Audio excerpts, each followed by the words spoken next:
அனைவருக்கும் வணக்கங்கள். காலை வணக்கம். தமிழுக்கும் அமுதென்று பெயர். நாணயங்கள் சேகரிப்பாளர்களுக்கு ஒரு நாணயமான பதிவு, ஒரு சின்ன ஒரு குட்டி பதிவு போட்டுட்டு நான் மற்ற வேலையை பார்க்கலாம்னு இருக்கேன். கொஞ்சம் பார்சல் போட வேண்டியிருக்கு, கொஞ்சம் காயின் ப்ரிப்பேர் பண்ண வேண்டியிருக்கு. இருந்தாலும் ஒரு பதிவை போட்டால் நீங்கள் பார்த்துக்கிட்டா இருப்பீங்கள்ல. ஒரு 50 பைசா ஒரு கலெக்ஷன் வச்சுருக்கேன். இதில் எல்லாமே எஃப்எஸ்எஸ்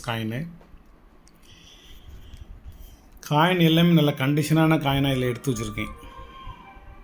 தெளிவான நாணயங்களை வருஷங்கள் மின்ட்டுகள்லாம் நல்லா தெரியுத மாதிரி இதில் எடுத்து வச்சுருக்கேன். வாங்க பார்க்கலாம். 1988 ஒட்டாவா மின்ட்டு, 89 லைட்டுக்கு அப்படி தெரியுது, 89 கொல்கட்டா மின்ட்டு, 90 நொய்டா மின்ட்டு, 91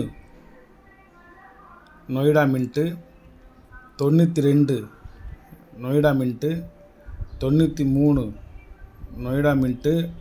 ஒரு காயின் 300 ரூபா. இது 94 Noida mint, 95 Noida mint. Mint எப்படி தெரியுதுன்னு வருங்க, வருஷம் எப்படி தெரியுதுன்னு வருங்க. 96 நொய்டா மின்ட்டு, 97 நொய்டா மின்ட்டு, 98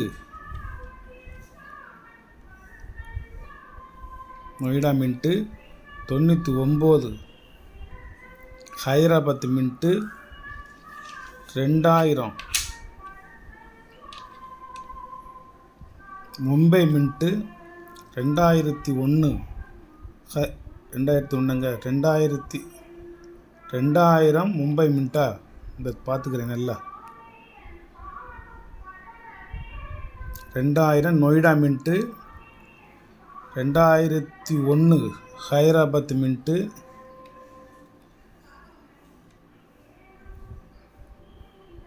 2002 ஹைதராபாத்து, 2003 மும்பை, 2004 2005 2006 3 வருஷம் கிடையாது காயின், தேட வேண்டாம்.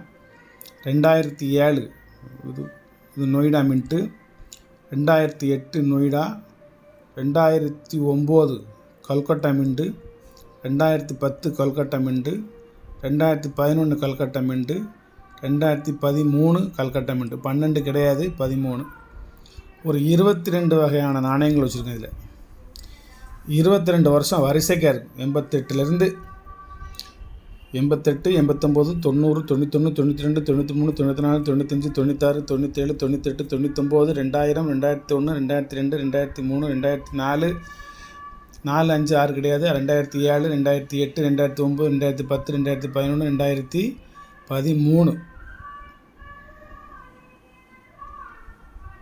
ஒரு செட் காயின். இது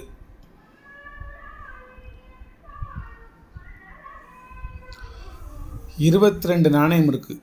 இதில் 97, 93, 2007 ஸ்கேர் காயின். 93 எந்த மின்ட்டாக இருந்தாலும் ரேர். அது ஹைதராபாத் மின்ட்டாக இருந்ததுன்னா 5000 ரூபா, மும்பை மின்ட்டாக இருந்ததுன்னா 3500 ரூபா. 93 நம்மகிட்ட இருக்குது. அந்த விலைக்கெல்லாம் போக மாட்டுக்க வச்சுருக்கேன் நான். ஆனால் இந்த வலைத்தளத்தினோட ரேட்டு அது. நான் ஒரு 1500 2000 கேட்டால் கூட கொடுத்துருவேன். ஒரு 2 எண்ணெய் வச்சுருக்கேன், 1 கொடுத்துருவேன். வணக்கம், வாழ்த்துக்கள். சப்ஸ்கிரைப் பண்ணுங்கள், ஷேர் பண்ணுங்கள், லைக் பண்ணுங்கள், கமெண்ட் பண்ணுங்கள். என்னோடய விலை சொல்ல மறந்துட்டேன் பாருங்கள். 22 நாணயத்துக்கும் ஈச் 100 ரூபா போட்டால் 2200 ரூபா. அதில் பாதி கொண்டு வந்தால் 1100 ரூபா. அதுலேயும் பாதி கொண்டு வந்தால் 550 ரூபா.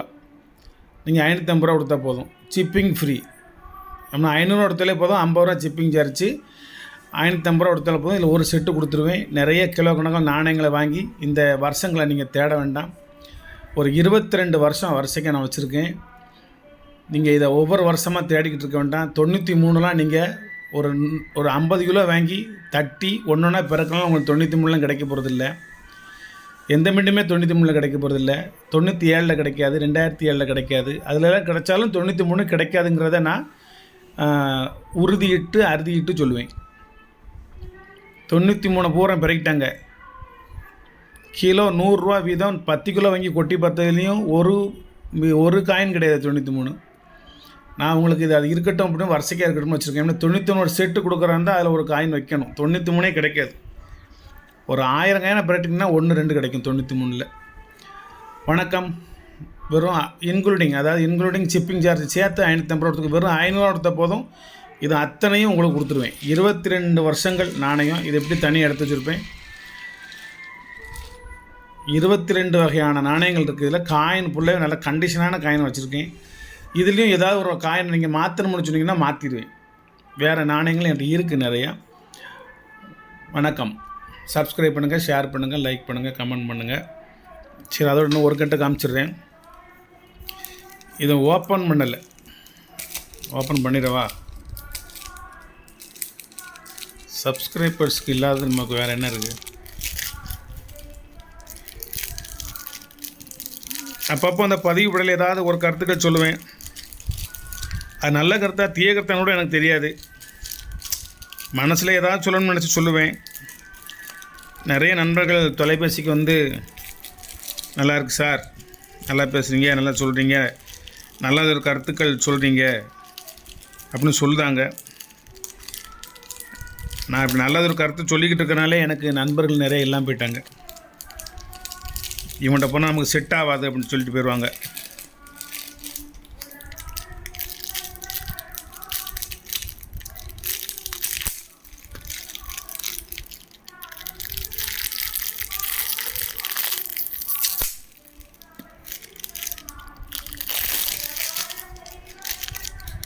எடுக்கவே முடியல.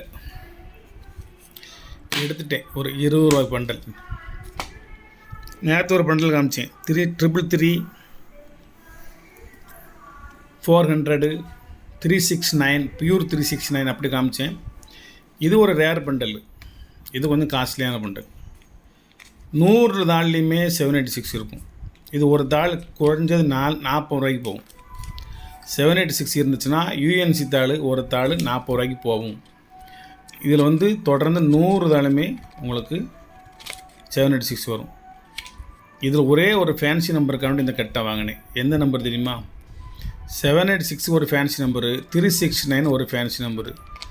இதில் 786ம் 369ம் ஒரே லைனில் வரும். இது ஒரு ரொம்ப ரேர் ஃபேன்சி நம்பர். 786 369 இது ரொம்ப ஃபேன்சி நம்பரு. 100% ஒரு ஃபேன்சி நம்பர். எல்லோரும் ஆசைப்பட்டு வாங்கக்கூடிய ஒரு நம்பரு. இந்த ஒரு தாளை மட்டும் எடுத்து உங்களுக்கு தரான்னு தந்துடுவேன். இந்த கெட்டு வம்பா போனாலும் பரவாயில்ல, பாக்கி ரூபாய்களை போட்டு நான் செலவழிச்சு கொடுவேன். இல்லைனா 786ன்னு போட்டு விற்றுருவேன். இந்த ஒரு தாள் மட்டும் வேணுமா இருந்தாலும் வாங்கிக்கோங்க. இந்த கெட்டை வேணுமா இருந்தாலும் வாங்கிக்கோங்க. நாணயங்களை சேகரித்தா மட்டும் போதாது, நாணயமாகவும் வாழ கற்றுக்கணும். நாணயமாகவும் வாழ கற்றுக்கொள்ள வேண்டும். கண்காணிப்பாளன் யாரும் இல்லை என்று கள்ளங்கவடம் செய்யாதே. கண்காணிப்பாளன் ஒருவன் இருக்கின்றான், அவன் இறைவன் என்பதை நீ உணர்ந்து விட்டால் கள்ளங்கவடம் செய்ய மாட்டாய். இது வந்து திருவாவடுதுறை ஆதன மடத்தில் உட்காந்துக்கிட்டு திருமூலர் எழுதிய திருமந்திரத்தில் சொல்லியிருக்கு. என்ன சொல்லியிருக்கு? யாரும் பார்க்கலன்னு நினச்சி நீ தப்பு தண்டா செய்யாத. யாருக்கும் தெரியாது அப்படின்னு நினச்சி நீ கள்ளங்கவடம் செய்யாத. ஒருத்தன் பார்த்துக்கிட்டு இருக்காங்கிறத நீ புரிஞ்சுக்கோ. பார்த்துக்கிட்டு இருக்கிறவன் இறைவன் என்பதை நீ உணர்ந்து கொண்டால் கள்ளம் கபடம் செய்ய மாட்டாய், தப்பு தண்டா செய்ய மாட்டாய். நான் சின்ன ஒரே பாயிண்ட் தான் கருத்து. யாரும் பார்க்கல, நம்ம மட்டும் ஒத்தில தான் இருக்கோம், யாருக்கும் தெரியாது அப்படின்னு சொல்லி யாருக்கும் எந்த விதமான துரோகமான செயல்களோ எண்ணங்களோ சிந்தனைகளோ அறவே இருக்கக்கூடாது. ஒருத்தரும் பார்க்கல, தப்பு பண்ணிட்டு போயிடலாம், தப்பிச்சிடலாம் அப்படின்னு நினைக்காத. உனக்கு ஏதாவது ஒரு எவிடன்ஸ், ஏதாவது ஒரு சாட்சியை காவல்துறையின் கண்களில் காட்டி உன்னை இறைவன் மாட்டி விடுவார். அவன் சொல்ல மாட்டா, இவன் சொல்ல மாட்டான், நீ சொல்லிட்டா உன்னை வெற்றி வேண்டாம், நீ சொல்லிட்டா உன்னை வெற்றி வேண்டாம், எவனுக்கு நீ தைரியம் இருந்தால் எனக்கு எதிராக சாட்சி சொல்லு பார்ப்போம் அப்படின்னு என்னத்தை சவால் விட்டாலும் சரி, உனக்கு கொண்டு வந்து ஒரு சாட்சியை இறைவன் வந்து உன்னை விசாரிக்கக்கூடிய அந்த கண்காணிப்பாளர் சூப்பர்வைசர்கிட்ட கண்ணில் காமிச்சு இது யாருக்குள்ளடா அப்படின்னு பிடிச்சி உனக்கு தண்டனை கொடுத்துருவான். எவிடன்ஸே கிடைக்காம இது வரைக்கும் எந்த ஒரு வழக்குகளும் இல்லை. ஆனால் ஒரு சில வழக்குகள் இருக்குன்னு சொல்கிறாங்க. எவிடன்ஸே கிடையாதுன்னு சொல்லி, அதுக்கும் எவிடன்ஸ் இருக்குது, இருக்கிற எவிடன்ஸையும் சொல்லாதன்னு சொல்லி கட்டுப்படுத்தி வச்சுருக்காங்க. அவ்வளோதான். அவனுக்கு இறைவன் தண்டனை வழங்குவான். நீங்களோ நானோ கோர்ட்டோ யாரும் தண்டனை வழங்க வேண்டாம். அவங்க அதிகாரம் இருக்குங்கிற காரணத்துக்காக வேண்டி சாட்சிகளை பூரா மறைச்சி வச்சுருக்காங்க. ஆனால் சாட்சிகள்லாம் கிடச்சிருச்சு, எல்லாமே கிடச்சிருச்சுன்னு இல்லை, எல்லாமே கிடைக்கும். ஆனால் அதையும் அந்த அதிகாரத்தை பயன்படுத்தி அந்த சாட்சிகளை மறைச்சி வச்சுருப்பாங்க. ஆனால் இறைவனிடமிருந்து தப்பிக்கவே முடியாது என்பதை அவங்க மட்டும் இல்லை, உலகத்தில் உள்ள எல்லாருமே உணர்ந்துக்கிடணும், புரிஞ்சுக்கிடணும், தெரிஞ்சுக்கிடணும். புரியுதா நண்பர்களே? அதனால் யாரும் கள்ளங்கவடம் செய்யாதீங்க, தப்பு தண்டா செய்யாதீங்க. எள்முனை அளவேனும் யாருக்கும் துரோகம் நினைக்காதீங்க. எள்முனை அளவேனும் ஒரு புள்ளி பாயிண்ட் கூட நீங்கள் யாருக்கும் துரோகம் நினைக்காதீங்க. ஆனால் உங்களுக்கு எல்லாரும் துரோகம் நினைப்பாங்க. உங்களுக்கு எல்லாருமே முதுகில் குத்துவாங்க. முதுகில் தட்டி கொடுத்து சபாஸ் வாடா மேலே வாடா பார்த்துக்கூடோம்னு சொல்லி இந்த உலகத்தில் யாருமே கிடையாது.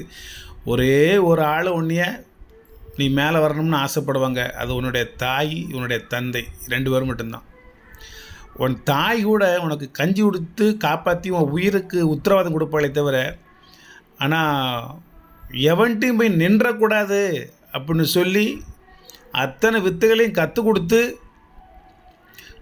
ஒரு தெளிந்த நீரோடை போல வாழ வைக்கக்கூடிய ஒரு கடமை தந்தைக்கு தான் உண்டு. அந்த தந்தை அந்த வேலையத்தையும் செய்வார். தன்னுடைய மகன் யார்கிட்டையும் போய் எனக்கு ஒரு வேளை சாப்பாடு கொடு, எனக்கு ஒரு 100 ரூபா கைமாத்தா கடன் கொடுன்னு சொல்லி நின்றக்கூடாதுங்கிறதுல அந்த தந்தையார் மிகவும் 100க்கு 200% எச்சரிக்கையாக இருந்து தான் பட்ட கஷ்டம், தான் பட்ட அவமானம் தன்னுடைய வாரிசாகிய தனது பிள்ளைகள் படக்கூடாதுங்கிறதுல ரொம்பவும் உறுதிப்பாடோடு இருப்பார். அதனால் தாயும் மதிங்க, தந்தையும் மதிங்க. இந்த உலகத்தில் நீங்கள் கடவுளெல்லாம் மதிக்க வேண்டாம், நீங்கள் யாரையுமே மதிக்க வேண்டாம், எந்த கோடீஸ்வரனையும் மதிக்க வேண்டாம். உங்கள் தாய் தந்தைகளை மதிங்க. உங்களுக்கு இறைவன் நல்லதொரு வாழ்க்கையவும், நல்லதொரு நிம்மதியவும், நல்லதொரு அமைதியான பாதையவும் உங்களுக்கு காட்டுவார். வாழ்த்துக்கள்.